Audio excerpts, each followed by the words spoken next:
This is Duke University.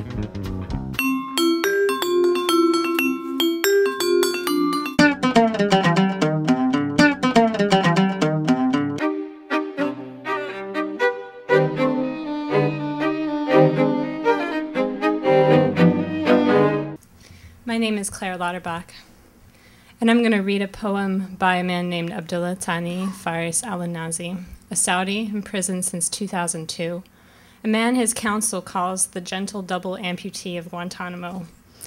He lost 2 limbs in a bomb attack when he was working as an aid worker in Afghanistan.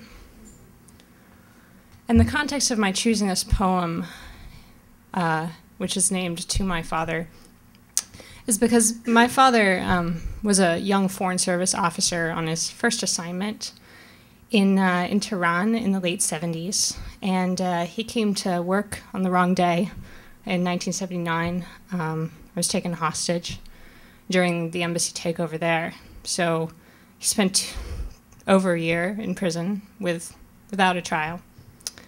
And so that's how I begin my poem, To My Father. 2 years have passed in faraway prisons. 2 years, my eyes untouched by coal. 2 years, my heart sending out messages to the homes where my family dwells, where lavender cotton sprouts for grazing herds that leave well fed. Oh, Fleisch, explain to those who visit our home how I used to live. I know your thoughts are swirled as in a whirlwind. When you hear the voice of my anguished soul, send sweet peace and greetings to Bumair. Kiss him on his forehead, for he is my father. Fate has divided us like the parting of a parent from a newborn. Oh, Father, this is a prison of injustice. Its iniquity makes the mountains weep. I have committed no crime and am guilty of no offense. My claws are curved like an eagle's, but I have been sold like a fattened sheep. I have no fellows, but the truth. They told me to confess, but I am guiltless. My deeds are all honorable and need no apology. They tempted me to turn away from the lofty summit of integrity, to exchange this cage for a pleasant life.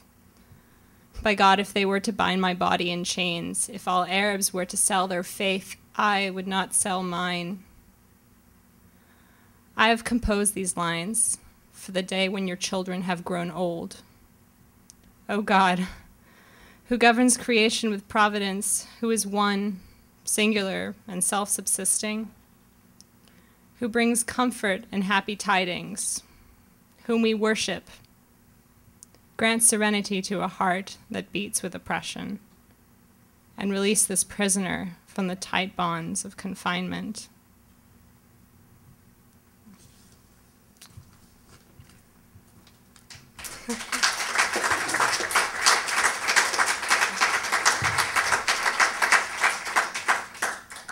I have a second poem that I'll read. It's called Ode to the Sea, and it's by a man named Ibrahim al-Rubeish. He's a single man from Saudi Arabia, captured in Afghanistan. I don't know much about him, except that his family members went with a group of other relatives of other detainees to the American embassy in Riyadh. The ambassador refused to see them 3 times.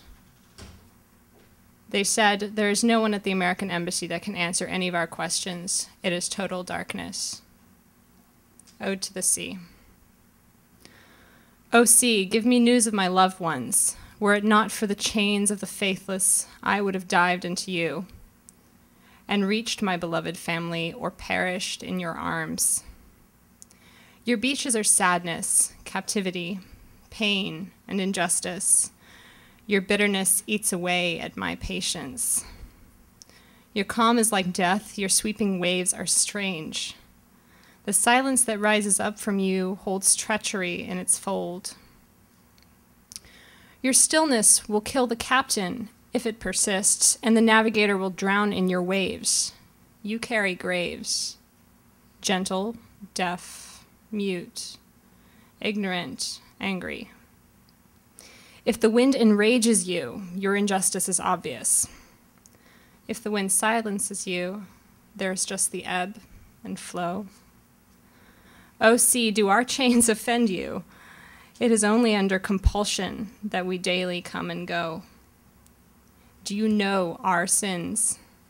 Do you understand we were cast into this gloom? O sea, you taunt us in our captivity. You have colluded with our enemies and you cruelly guard us. Don't the rocks tell you of the crimes committed in their midst? Doesn't Cuba, the vanquished, translate its stories for you? You have been beside us for 3 years, and what have you gained? Boats of poetry on the sea, a buried flame in a burning heart. The poet's words are the font of our power. His verse is a salve for our pained hearts.